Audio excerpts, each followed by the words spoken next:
Vitamin D3 একটি চর্বি দুর্বনীয় vitamin, যা সুস্থ হাড়, দাঁত এবং রোগ প্রতিরোধ ক্ষমতা বজায় রাখার জন্য অত্যন্ত গুরুত্বপূর্ণ। এই গুরুত্বপূর্ণ পুষ্টি উপাদানটি হাড়কে শক্তিশালী রাখতে সাহায্য করে, মেজাজ উন্নত করে এবং ওজন নিয়ন্ত্রণে রাখতে সাহায্য করে। কিন্তু এই ভিটামিনের অভাব দূর করব কিভাবে যদি সারাদিন ঘরের মধ্যেই সময় কাটাই এবং খাদ্য তালিকায় পর্যাপ্ত ভিটামিন ডি3 না থাকে?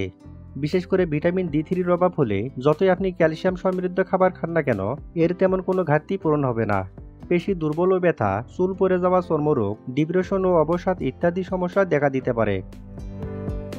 ভিটামিন ডি3 প্রাকৃতিকভাবে মাত্র কয়েকটি খাবারই পাওয়া যায়, যার ফলে শুধুমাত্র খাদ্যের মাধ্যমে দৈনন্দিন চাহিদা পূরণ করা কঠিন হয়ে পড়ে, বিশেষ করে যাদের সূর্যের আলোয় সংস্পর্শে আসার সম্ভাবনা খুবই কম। সুতরাং সুস্থতার জন্য ডি3 পেতে অবশ্যই সূর্যের আলোয় আসার চেষ্টা করুন।